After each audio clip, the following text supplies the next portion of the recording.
हरे कृष्णा। तो आप लोग इस अध्याय में श्रवण कर रहे हैं विभिन्न उद्देश्यों से भगवान के विभिन्न अवतार। भगवान के अवतार जो होते हैं उसके पीछे कुछ उद्देश्य होते हैं। आज आप इस श्लोक में सुन रहे हैं कि जब नास्तिक लोग वैदिक ज्ञान में अत्यंत दक्ष बनकर परम विज्ञानी मय के द्वारा निर्मित श्रेष्ठ प्रक्षेपास्त्रों में चढ़कर आकाश में अदृश्य उड़ते हुए विभिन्न लोकों के वासियों का शिकार करेंगे, तो बुद्ध रूप में अत्यंत आकर्षक वेश धारण करके भगवान उनके मस्तिष्कों को मोह लेंगे और उन्हें उपधर्मों का उपदेश देंगे। ये कलयुग है। कलयुग में भगवान बुद्ध का अवतार होगा, ऐसा इसमें वर्णन है। आप पहले अध्ययन करते आ रहे हैं कि ब्रह्मा जी के एक दिन में 14 मनु होते हैं। कितने मनु होते हैं? 14 मनु। और एक मनु का कार्यकाल जो होता है वो 71 चतुर्युग के बराबर होता है। तो 71 चतुर्युग में इसी कलयुग में ये बुद्ध अवतार होगा, ये निश्चित नहीं बताया जा रहा। और ये अवतार कैसा होगा कि जब भौतिकतावादी, जैसे कि आज आप देख रहे हैं पूरे विश्व में तरह तरह के घातक मिसाइलें, परमाणु बम इत्यादि निर्मित हो रहे हैं। इनकी इच्छा क्या है कि पूरे इस सृष्टि को, पूरे इस ब्रह्मांड को अपने कंट्रोल के अंतर्गत ले, ऐसी इनकी धारणा है। यही है आसुरी प्रवृत्ति। जैसा कि इस श्लोक में बताया गया है कि मैं असुर द्वारा निर्मित प्रक्षेपास्त्रों में सवार होकर के ब्रह्मांड के लोकों में जो अन्य प्राणी हैं, सिद्ध चारण गंधर्व विद्याधर इत्यादि, किम पुरुष इत्यादि,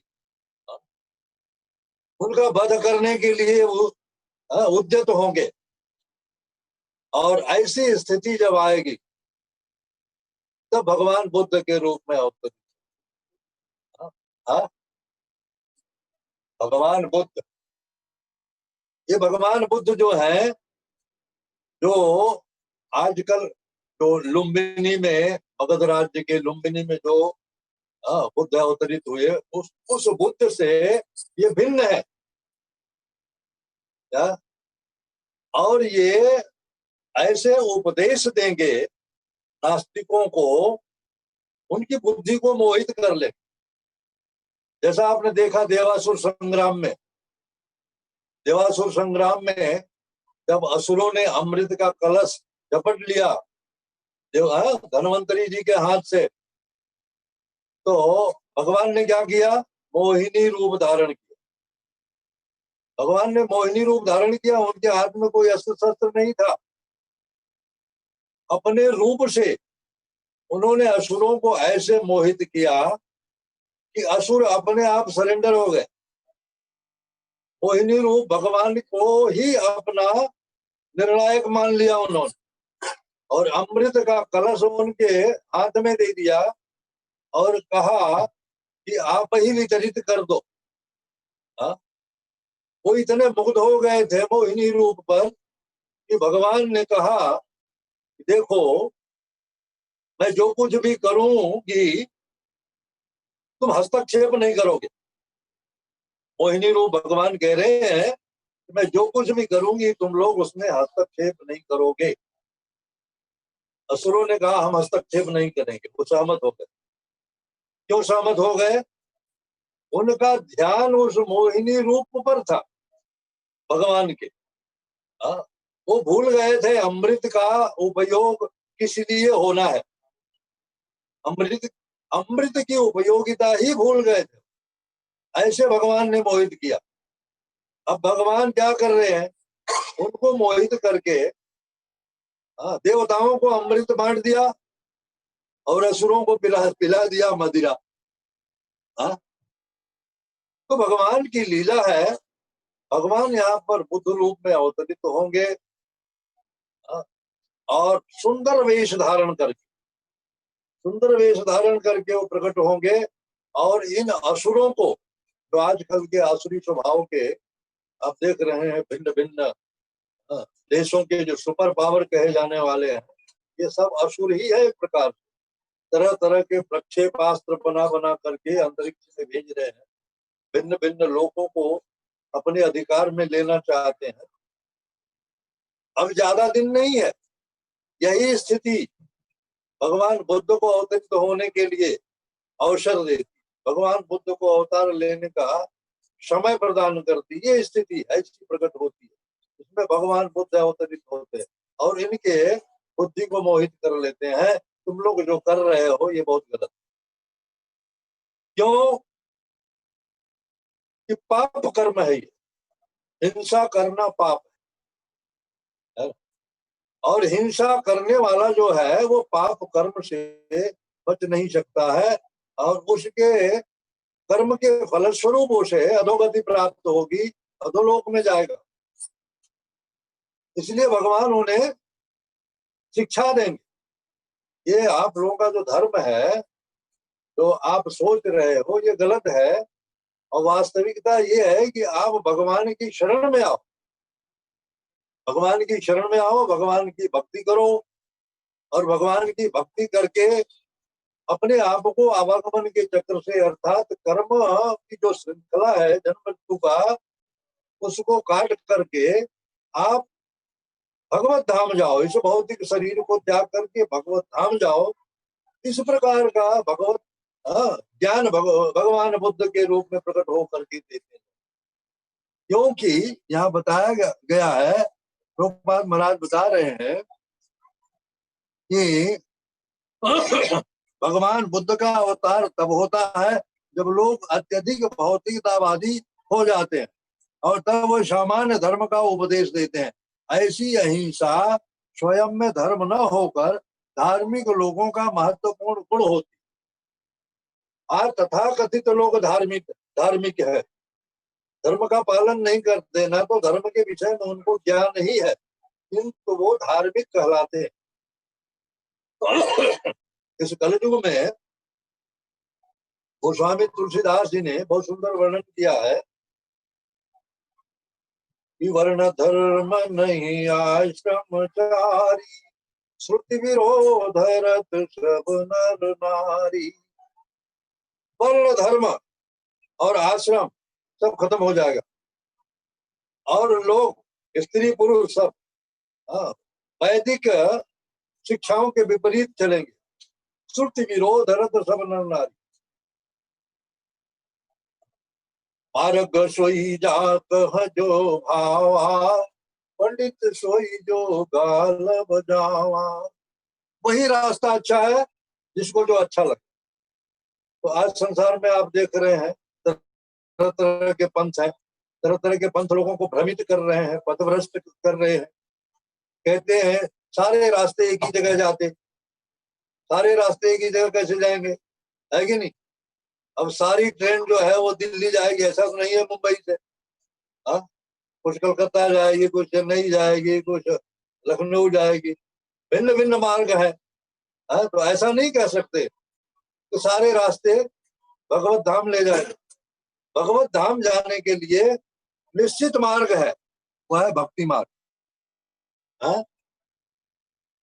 भगवान की शरण लिए बिना अगर कोई चाहे कि वो आवागमन के चक्कर से मुक्त हो जाए, भगवत धाम चला जाए, तो ये असंभव है। भगवत भक्ति के बिना कोई भगवत धाम नहीं जा सकता। पहले अपने आप को शुद्ध करना पड़ेगा। कैसे शुद्ध करेंगे? आप दूसरे पहले स्कंद के दूसरे अध्याय में अध्ययन कर चुके।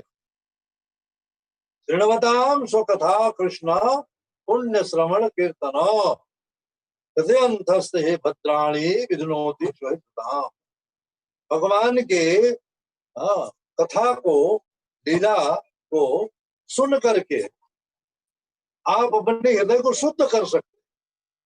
और हृदय जब शुद्ध होगा तो परमात्मा जो आपके हृदय में विराजमान है वो अंधकार को दूर कर देगा।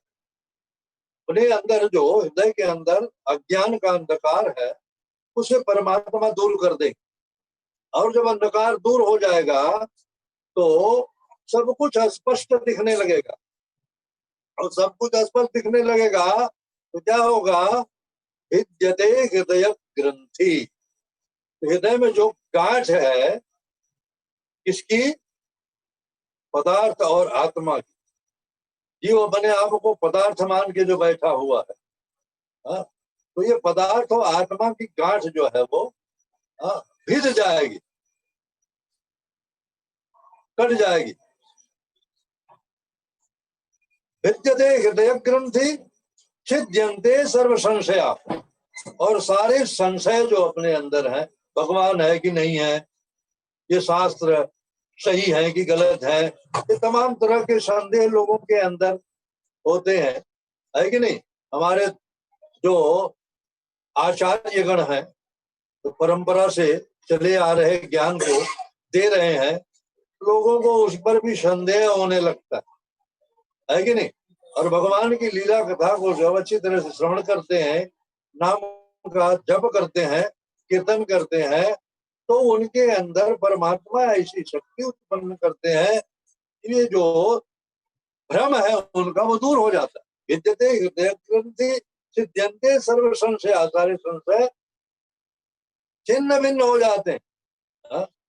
क्षीयन्ते चास्य कर्माणि। और उनके जो कर्म है, भौतिक संसार को भोगने के लिए जो उनके नाना प्रकार के कर्म, जो उनको कर्म बंधन में डालते हैं, ये सारे कर्म जो है वो छिन्न भी नष्ट हो जाएंगे। और जब कर्म नष्ट हो जाएंगे तो क्या होगा? दृष्ट एव नाथ परे। भगवान जो है परमात्मा रूप में उनको दिखने लगेंगे। आत्म साक्षात्कार, परमात्मा का साक्षात्कार अंदर हो जाए। आप 10वें अध्याय में 34 श्लोक की भगवत गीता में अध्ययन किए होंगे। 11वें श्लोक में क्या कहते हैं भगवान? तेषाम अनुकंपार्थम, तेषाम मेवा अनुकंपार्थम अहम अज्ञानजम तमः नाश्याम आत्मभावस्तु ज्ञान दीपेन भासते। किसको कहते हैं? चारों श्लोक इतने कनेक्टेड है एक दूसरे से। चतुर्थ श्लोक की भगवत गीता प्रत्येक भक्त को कंठस्थ कर लेना चाहिए। आम सर्वस्य प्रभो मत्तः सर्वं प्रवर्तते इति मत्वा भजन्ते मां बुधा भाव समन्विता। सब कुछ मुझसे उद्भूत हुआ है, सब कुछ मुझ में है, यह जान करके बुद्धिमान लोग भाव पूर्वक मेरा भजन करते हैं। और भाव पूर्वक भजन जब करते हैं तो क्या होता है? तेषां सतत युक्तानां भजतां प्रीति पूर्वकम ददामि बुद्धि योगम तम येन माम उपयान्ति ते। तो उनको मैं ऐसी बुद्धि देता हूं कि वो मुझे प्राप्त कर लेते। मच्चित्ता मदगत प्राणा बोधयन्तः परस्परम कथयन्तश्च माम नित्यं तुष्यन्ति च रमन्ति च। दो भक्त आपस में जब इकट्ठे होते हैं तो क्या करते हैं? वो भगवत चिंतन करते हैं, भगवत वार्ता करते हैं। व्यर्थ की वार्ता प्रजल्प में नहीं फंसते हैं, सांसारिक वार्ता नहीं करते हैं, वो भगवान के विषय में ही कहते और सुनते हैं और संतुष्ट हो जाते हैं। तेषां सततयुक्तानां भजतां प्रीतिपूर्वकं ददामि बुद्धियोगं तं येन माम उपयान्ति ते।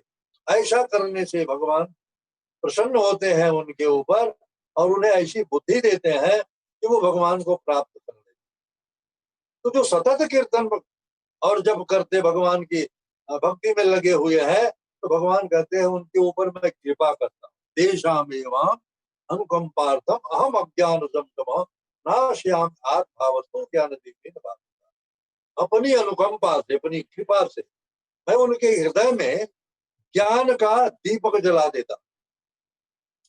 ज्ञान रूपी दीपक का प्रकाश जब उनके हृदय में प्रज्वलित होता है तो उनको सब कुछ स्पष्ट दिखने लगता है। सत्य क्या है, असत्य क्या है, परमात्मा क्या है, आत्मा क्या है, ये संसार क्या है, और इससे परे भी कोई जगत है, ये सब कुछ उनको स्पष्ट मालूम पड़ने लगता है।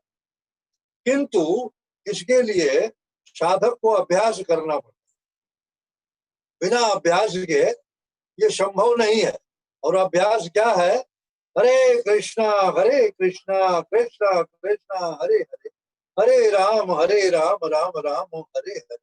भगवान के दिव्य नाम का जप कीर्तन और भगवान की दिव्य लीलाओं का, उनके रूप गुण लीला परिकर इत्यादि का श्रवण और कीर्तन, इसी से भगवान को हम प्रसन्न कर सकते हैं।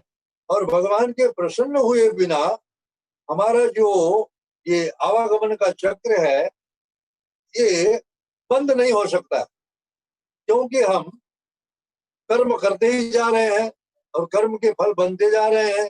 कर्म के फलों को भोगने के लिए ही हमको वापस आना पड़ेगा इस संसार में। कर्म बंधन ही हमारे अगले जन्म का कारण बनता है। इसलिए कर्म के जो फल हैं उनको नष्ट करना बहुत जरूरी है, और उसके लिए एकमात्र उपाय है, वो है भगवान की शुद्ध भक्ति। और शुद्ध भक्ति के लिए क्या करना पड़ेगा? शुद्ध भक्त का आश्रय लेना पड़ेगा। शुद्ध भक्त के आश्रय में भगवान की भक्ति करने का निर्देश दिया गया है शास्त्रों में भी। और हमारे आचार्य जो परंपरा के हैं वो यही निर्देश देते हैं, क्योंकि ये वैदिक ज्ञान जो है परंपरा के द्वारा ही प्राप्त होता है। एवं परंपरा प्राप्त काले ये वैदिक ज्ञान ब्रह्मा से नारद, नारद से व्यास, व्यास से, ऐसे इसकी एक परंपरा है। परंपरा के द्वारा ये वैदिक ज्ञान नीचे आता है और हमें परंपरा से जुड़ना चाहिए। जब तक परंपरा के किसी भी शुद्ध भक्त का आश्रय नहीं लेंगे तब तक प्रामाणिक ज्ञान आपको नहीं प्राप्त हो। इसलिए हमको क्या करना पड़ता है? किसी शुद्ध भक्त का जिसने आत्म साक्षात्कार कर लिया है, जो हमारी परंपरा से जुड़ा हुआ है, उसका आश्रय लेते हैं और उससे हम श्रवण और कीर्तन का अभ्यास करते हैं। उनके मार्गदर्शन में, उनके निर्देशन में हम भक्ति नियम का पालन करते हैं और इस प्रकार हम आध्यात्मिक उन्नति करते हैं। तो इसमें जो बताया गया है, भगवान बुद्ध जो अवतरित होंगे वो उपदेश देंगे ऐसे असुरों को जिनकी बुद्धि में परिवर्तन आएगा, बुद्धि को परिवर्तित करेंगे। ऐसे उपदेश दे करके जो तुम कर रहे हो ये वास्तविक धर्म नहीं है, धर्म का मार्ग बताएंगे उनको और उस पर चलने के लिए उनको प्रेरित करेंगे। जैसा कि आप देख रहे हैं आज आपकी संस्था पूरे विश्व में है कि नहीं, अंतर्राष्ट्रीय कृष्ण भावनामृत संघ पूरे विश्व में ऐसा लोगों को उपदेश दे रही है कि लोग मांसाहार, हिंसा त्याग करके, व्यभिचार त्याग करके, मद्यपान त्याग करके, अवैध स्त्री प्रसंग त्याग करके वो भगवान के दिव्य नामों का जप कर रहे हैं, कीर्तन कर रहे हैं, प्रसाद खा रहे हैं और अपने आप को भगवान से जोड़ करके आध्यात्मिक उन्नति के मार्ग पर चल रहे हैं। उन्हें ये पता हो गया है कि हम इस संसार के नहीं हैं। उन्हें ज्ञान हो गया कि हम इस संसार के नहीं हैं, हम कहीं और से आए हैं और हमको जहां से हम आए हैं वहां जाना है। इसलिए वो इस मार्ग को बुद्धिमत्ता पूर्वक अपना करके और इसका पालन कर रहे हैं, जिससे कि वो आध्यात्मिक उन्नत करके भगवत धाम जा सके। हालांकि समय लगेगा। आप अगले श्लोकों में अध्ययन करेंगे कि भगवान किस प्रकार इस कलयुग के अंत में अवतरित होकर के असुरों का विनाश करेंगे और फिर सतयुग का सूत्रपात करेंगे। 12वें स्कंद में दूसरे अध्याय के 14, 15, 16 श्लोकों में बहुत सुंदर वर्णन है कलयुग में कैसे कैसे जीव होंगे, कैसे कैसे पेड़ पौधे इत्यादि सबका, लोगों का आचार विचार सबका वर्णन 12वें स्कंद में। अब धीरे धीरे आप उसकी जानकारी हासिल करें। जबकि आप देख रहे हैं इस कलयुग के लोगों का चरित्र कैसा है, किसकी पूजा होती है आज? जाके नख सिर जटा विशाला सोई तापस प्रसिद्ध कलिकाला। बड़ी बड़ी जटाएं जिसकी हैं, बड़े बड़े नाखून हैं, उनको तपस्वी समझा जाता है और उन्हीं को सिद्ध माना जाता है। अशुभ वेश भूषण धरे भक्षा भक्ष जे खाए ते योगी ते सिद्ध नर पूज्यत कलयुग माए। इस कलयुग में उनकी पूजा हो रही है जिनका वेश अशुभ है, जिनका आभूषण अशुभ है, भक्ष और अभक्ष कुछ भी खा रहे हैं, क्या खाना चाहिए क्या नहीं खाना चाहिए कोई निषेध नहीं है, कुछ भी खा रहे हैं। और उन्हीं को लोग क्या सोचते हैं, ये तो बहुत बड़े सिद्ध है, बहुत बड़े महात्मा। क्यों?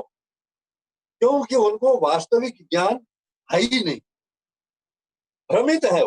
जैसा कि भागवत में पहले ही बताया जा चुका है।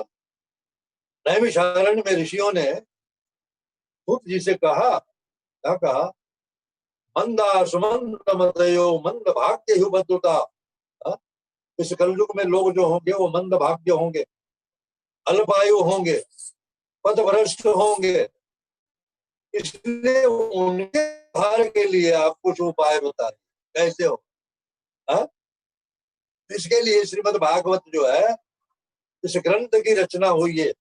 व्यास देव, जैसा कि आप पीछे अध्ययन कर लिए हैं कि व्यास देव जी अवतरित होकर के भगवान के शक्त्यावेश अवतार, जिनको भगवान ने शक्ति आवेशित करके प्रकट किया और उन्होंने इस वैदिक साहित्य की रचना की। सर्व श्रेष्ठ ग्रंथ जो है श्रीमद् भागवत है, जिसके अंदर मानव धर्म का ही पूर्ण रूप से वर्णन किया गया है कि मनुष्य को किस धर्म का आचरण करना चाहिए, कैसे रहना चाहिए। और भगवान की लीलाओं का वर्णन है, विशद वर्णन है, और जिसका अध्ययन, जिसका श्रवण करके आप इस भव सागर से पार हो सकते हैं। भौतिक जगत से आप अपने आप को मुक्त करा के आध्यात्मिक जगत में जा सकते हैं, भगवान के सानिध्य में रह करके भगवान की प्रेमा भक्ति प्राप्त कर सकते हैं। यही उद्देश्य है श्रीमद् भागवत के श्रवण और कीर्तन का। हरे कृष्ण।